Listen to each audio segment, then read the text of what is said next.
dudes, what's happening, man? This is Trent, and many of you know me for mostly digital art here on the YouTube channel, and for the games that I've worked on, like World of Warcraft, League of Legends, Diablo, Hearthstone, and I've been doing video games for the last 20 years, but before that, I did comic books. In fact, I started self-publishing my own comic books when I was 16 years old. That's how I got my start doing art for a career. I was also working in fast food, and I was also working at grocery stores and mowing lawns and going to high school, and I was still able to put together comics. The comics that I'm going to show you in this video were comic books that I created when I was 17 years old. This was my first kind of indie comic success.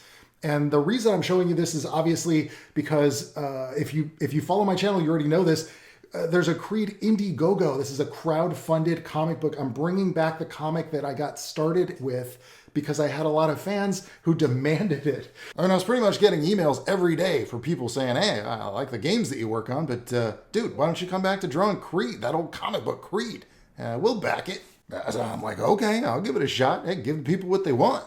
So CreeD Reimaginary is available over on Indiegogo. It's being published through All Caps Comics. It's just cleared the $50,000 mark, which is pretty good for a comic book, I'd say. You're going to get 2 fat 50-page books with that. Full color, fully illustrated, fully colored, fully painted. This is also going to come with stickers and a trading card, and we just met the stretch goal to also include a fold-out poster. So you can head on over to the Indiegogo campaign and pick that up. And for those of you who don't know what CreeD is, because there's every now and then I get somebody who says, I never even heard of CreeD. What is it? Why don't you talk about CreeD on your channel? All right, let's talk about CreeD here on my channel.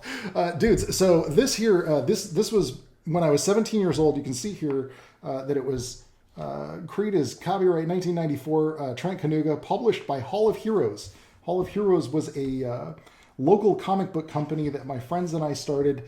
We got together with a local comic book store owner, and he basically helped us to fund it, to finance it. We were just like 16, 17-year-old kids.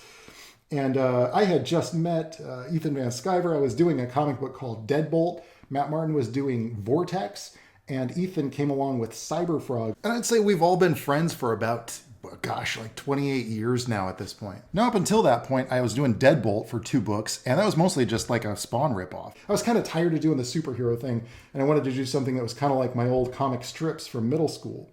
And so I came up with CreeD. He was basically the story of a kid who goes off into a dream world to escape his troubled reality, because the character, Mark Farley, had a lot of problems in his real life. He's kind of like a child of divorce, you know, like the usual stuff, you know what I mean? Dealing with school and girls and like fitting in and all that stuff. But he was kind of just a comic book nerd, which back then, being a video gamer and being a comic book fan was not exactly, you know, it wasn't, I wouldn't say it was a thing that popular kids were doing, but I was into it. I thought it was cool.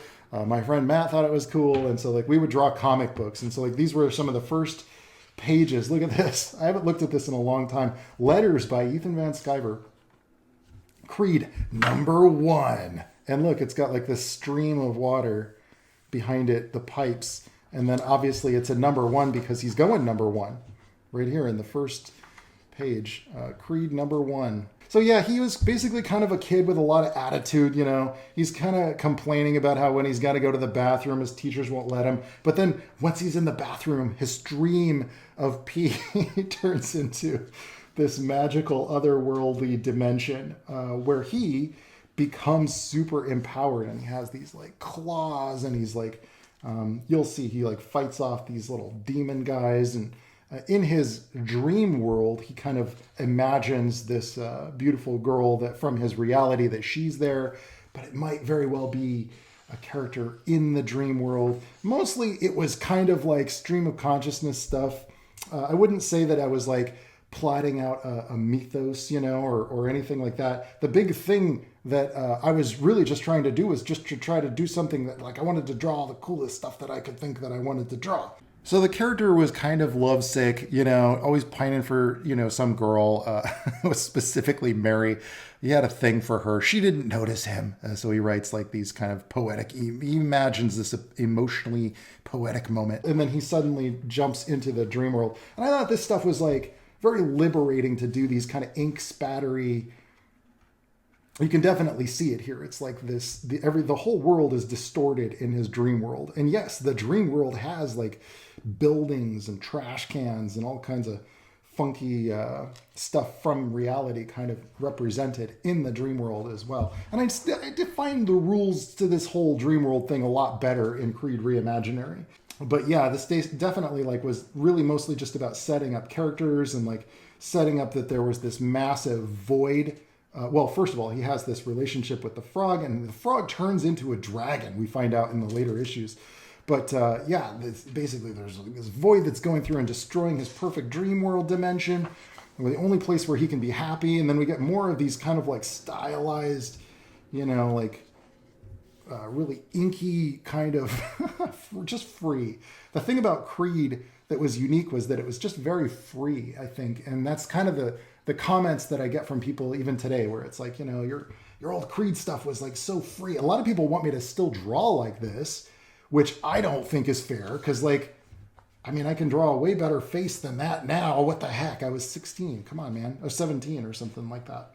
Only later, by the way, in CreeD Reimaginary, did I decide that CreeD, when I bring it back, like CreeD is about him as a 17-year-old comic book artist. He starts to chronicle all of his Dreamworld Dimension adventures into his comic book, just as I was doing when I was creating CreeD, because I had to get back into the character's head. See, look at this. It's kind of wonky. His face is a little wonky. I just don't draw like that anymore. It looked like everything was kind of going through this, like if you had one of those kind of a mirrors like you see at the old circuses where it just distorts everything. It kind of everything looked like it was just going through a distortion lens. And so yes, he has the dream seed, which is kind of this heart-shaped locket, which we didn't know it when this book happened. And this is why Reimaginary is an important book, because it's like a launching pad using a lot of the original concepts, but explaining them, actually making a story out of it and making it make a bit more sense. These pages were really just whatever I felt like drawing at the time. So you get a lot of these kind of shots like this, like I was still formulating the concept of what CreeD was. And I just knew that I wanted to have these Skeezicks, his own inner demons, that manifest into physical creatures, and he'd have to physically like fight them off. And so you get these like crazy over the top action sequences of him just grabbing their heads and slamming them into the ground and ripping their mouths open and crazy stuff like that. It was just fun to draw this stuff. This is also when I started playing around a lot with this kind of idea of the way that frames are always breaking like in weird distorted patterns to create an interesting panel flow. I didn't like to use rulers. It was really just kind of like also another sign of me just wanting to break the rules. CreeD was really just, it was very punk rock. It was kind of created out of this desire to break all of the rules. But I still had a lot of that Todd McFarlane's Spider-Man influence. So you'll see a lot of really crazy action sequences and close-up, full page shots. This was a drawing by Matt Martin at the time, and he envisioned that CreeD would be going off into a Western kind of a fantasy, which is funny because now he's drawing a Western comic, Snowman, which is also being published by All Caps Comics, all three of us back together again. Mm-hmm. But yeah, you get a lot of these triumphant full-page shots. I'm getting a lot more of these into CreeD Reimaginary, by the way. Big honking two-page spreads of just Skeezicks fighting CreeD, and you'll definitely see some pages like this in the new book as well. I wanted to make sure I was true to that. This book was never done in color. We had never had the budget. It was very cheap to do black and white books. This particular comic sold, I think, about 10 or 12,000 copies. And it's funny because I used to keep copies in my trunk of my car. And if I was ever going out to Mishawaka, which was about a 20-minute drive out, if I needed gas money, I could just sell the copies of CreeD out of the trunk of my car to the comic book shop owner over there in Mishawaka. I get myself some gas money. That's the way I did it, man. 1994. Despite CreeD's enormous success in black and white in these first two books, I only got $500 per book from these, and that was because my partner, I was only 16, 17 years old, and he was an adult, so I didn't really have any way to fight him on it. So I guess that's the biggest reason why I left soon after. But it ended up being great for starting my career anyway, and at least getting my first comic books published. And I learned a lot about the business of just getting your thing made, you know, on your own. Yeah, look at this. Look at these little panels, silhouettes, and just blood flying. And then Mark is just going nuts. I don't like that face. I could draw a much better face. This is actually, it actually says after Keown. Dale Keown did a book called Pit. And he would do these shots of like the character, like just silhouettes of him like flinging his arms out and then enemy bodies flying everywhere. That was kind of where that was inspired by. And then you got, this was inspired by, gosh, there was an old song. I was listening to a lot of Pearl Jam and I was listening to a lot of The Doors. And so a lot of that influenced the lines of dialogue throughout the story. Jeremy spoke ill. This is not a karaoke channel. What are you doing? But yeah, so a lot of the lines of dialogue were inspired heavily by some of the music that I was listening to at the time. And of course, you know, you can definitely see the page layouts were very much inspired by 90s comics. And I'm actually getting back into that. I've been buying a lot of 90s comic books again to get back to the thing that got me started in this whole thing to begin with. So I didn't really know what I was doing. There was no information on how to make comics. So I drew all of my original pages actual size, and then I gave away the originals to people who wrote me letters. You know? Oh, I do love this though. Looking back, I'm so proud of that page. Look at that. It's like he's dripping as he's being sucked back into reality. And then when he wakes up in reality, after fighting off all of his inner demons, he wakes up in reality and he's being arrested by the police. And then, yeah, the cops bust through the door. I guess I'm in a little bit of trouble. You're darn Skippy. So then, as was my formula for the time, I'd end the book on a big headshot of the villain. I'm not sure if we'll find out the conclusion, if there will even be a second book, but we're going to go ahead and set it up anyway. So back then, every comic book had a letters page, and it was mostly just where people would write in letters, obviously, and I would get stacks of them, and I still have them, by the way. I still have the stacks of letters. We didn't have a computer back then, so I had to hand type all of this. So I took my grandmother's typewriter and I had to hand type out everybody's letter, and then I'd write some snarky, kind of cocky response. I should have been nicer back then. I was a punk when I was a teenager, and not nearly as charming as I am today. When Matt and I met Ethan, we felt like this fire under our asses. We felt like, man, this dude is stepping up our game, and we gotta step up our game as a company, as a team. So we formed Progress Studios. And we did like any 16, 17-year-old creators would do. We put our freaking manifesto in every one of our copies of our comics.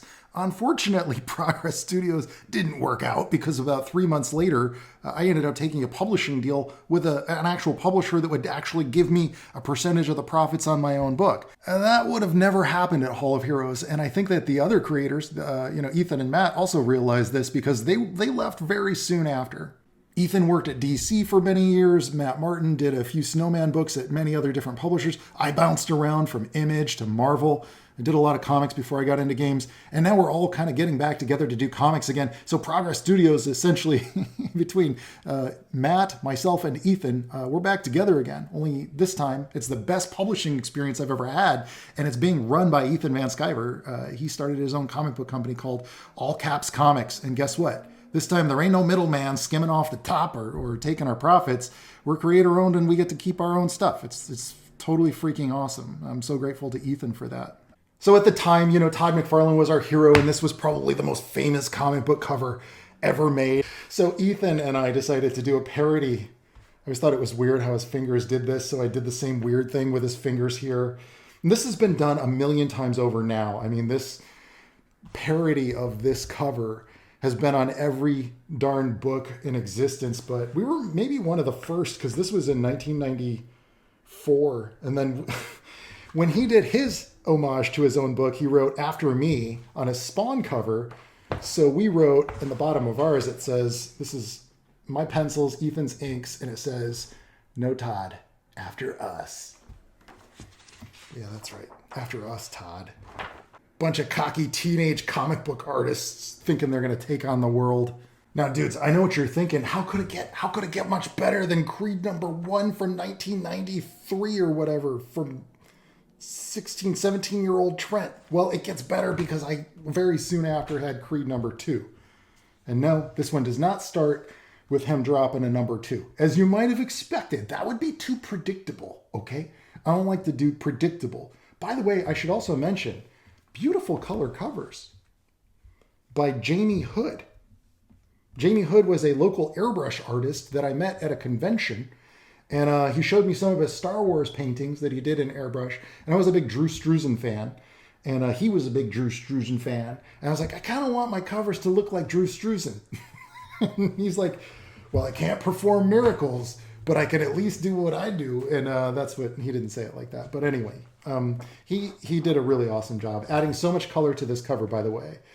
Even though it's like basically like pink and blue, like pink and purple, this stood out on the shelf. There was nothing else like that. It looked super dream-worldy. Okay, so in this one, let's see. It's a Hall of Heroes production. Again, I did the art, the story, the inks, and all that. It looks like Ethan Van Sciver not credited with letters. So this must have been me. I think I tried to do the letters on this one. This is before computers, okay?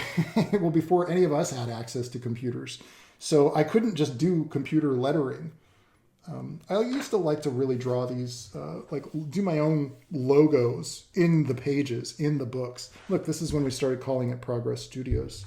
I kind of think all caps is a better name, maybe. Yeah, easier to remember. So yeah, it does pick up where the last book left off, except here's the thing. At the end of this book, and I never talk about this, this is kind of insider info for those of you CreeD fans out there that remember this. Oh, where's that page at? I had like a preview. Here we go. I had a preview of a cover where this kid in his school was like a drone building genius, and he was going to be designing all of these little robots, and I was going to be drawing basically CreeD fighting all these little robots in a dream world. But I didn't end up doing that. It was basically like Battle of the Nerds. But then, you know, in CreeD's dream world, he was going to smash all these bots and then wake up in reality, and then, you know, they're all broken and beaten up and everything. But I ended up going with the story where he's actually just dealing with the cops, and then out of nowhere, this mysterious figure pops through that hole in the dream world, and this is Disorder, and it's like, hey, guess what? You know what? Don't forget what you came for, boy. Yeah, so he always called him boy. It was always really condescending.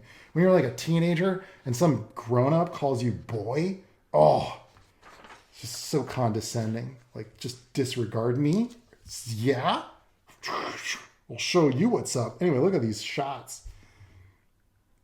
Man, I haven't looked at this artwork in a long time. And I do believe, by the way, that there were some pages in this book that were not reprinted in the later collections of this book. That's right. The original CreeD number 2 is the only deuce where you get to see this page. I'm pretty sure. It's either that page or another one. I'm not sure. Anyway, so back then I was also doing this weird stuff with like spattering with a toothbrush. I would spatter ink onto the page, and then I would try to like add in whiteout. So if you saw the originals of these, they literally have spray paint and toothbrush spattered white paint on them, much like Deadbolt number 2. This was technically my 4th published book ever. And I was just experimenting with what kind of ink effects worked really well when printed onto newsprint. The lettering in this book is very, very, very poor. I'm very surprised that this book got called out by Wizard magazine. They were far too generous with me. Now look at all these crazy, like monstrous creatures. It was just going off. So just Unchained. This is Kaniuga Unchained right here. Some of these panels are really solidly structured though. But then you get to a face like that, and it's like, yee.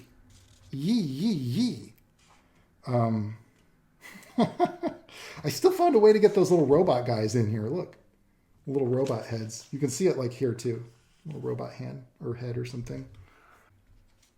But this is what I need to get back to. Some of these pages where it's like you're feeling the flow of popping out of one dimension and into another. And I was really fascinated with trying to capture that concept of like an entire dimension being formed right in front of the character. In this page, we did a lot of these collages. And these are just sort of like shots where you would see just all kinds of characters from the character's mind, that like everything that's on the character's mind kind of popping into his head at once. See, parent issues. So disorder really represented his kind of falling out with his family and how much he just wanted to be a normal kid, but he couldn't. Instead, he was trapped. He was trapped being the protector of this entire dream world. But he needed the dream world to escape from his reality because that wasn't going so well either. Anyway, really cool, like 2-page spread here. Obviously, we've got CJ as a frog. CJ, up to this point, never turned into a dragon. I never even realized that. That was not one of the original concepts behind it. A lot of my subconscious stuff worked its way into CreeD.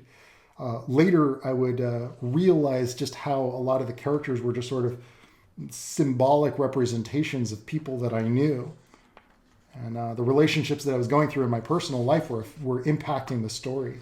This is definitely so McFarlane inspired. Look at this, like how you've got this giant heads and then like they're drifting off and then like they just explode into like a spark in the last tall panel. Vertical panels, dudes. That's where the magic sauce is at. Nobody does vertical panels anymore. We need vertical panels. I'm going to do a whole book of just vertical panels. Everybody wants to go cinematic. Like they're making it for the big screen. I'm making it for the little itty bitty screen. I'm making it for phones. That's not true. I'm making it for print, but I want them to look like 90s comics again. I want to get this energy back, the way that panels were flowing. So I did have, oh gosh, at this point, look at this. He had a dog.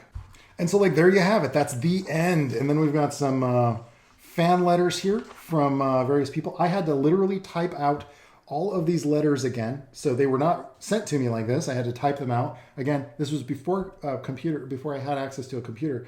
My grandmother gave me a typewriter and I literally had to hand type out every one of these and try to manage. If I made a spelling mistake, I had to fix it and rewrite the whole page. So I spent tons of time rewriting everybody's letter again for the letters page. And then,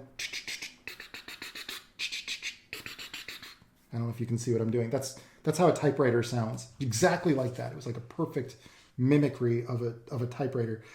And then here you go. It looks like that was it. It looks like Vantage Picks and News. It was featured in a few magazines. This got featured in Wizard magazine at the time, which launched my career. And then this was when we were kind of announcing that it was being brought over to Lightning Comics. And these were some of the first, snapped up by Lightning. Lightning Comics were going to release CreeD as a full color series. And that's exactly what we did. And I'll do a little preview of that as well if you want to know a little bit more about that. But it looks like we even got an interview here in the back. Oh, this book is chock full of stuff.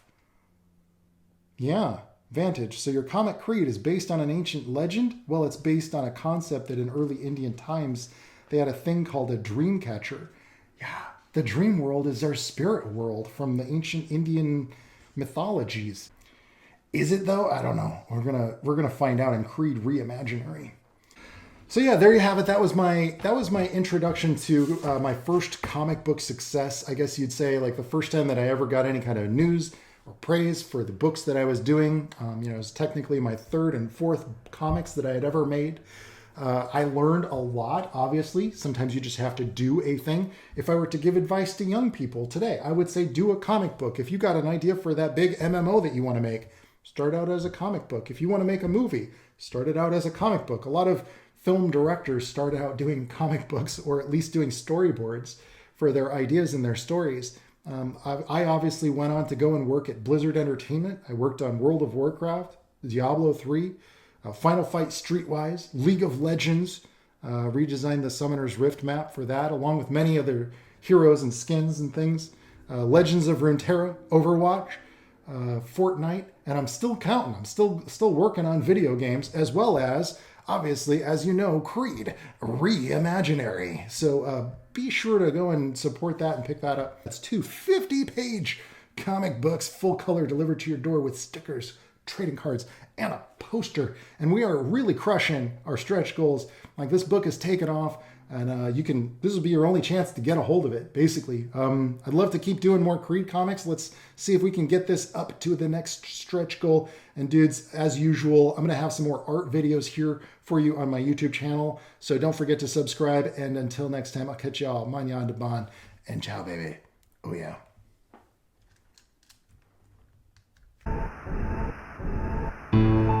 New from All Caps Comics. Wait, what? CreeD Reimaginary. Desperate for material for his new comic and to escape the dread of high school life, 17-year-old comic book creator Mark Farley returns to the dream world once more, only to find that in his absence, a mysterious entity has plunged the world of dreams into despair and darkness. Bands of marauding skeezicks scour the land, enslaving its inhabitants and forcing them to dig for the Dreamstone, a relic which grants the ultimate power of creation and destruction. CreeD Reimaginary, back at today only on Indiegogo.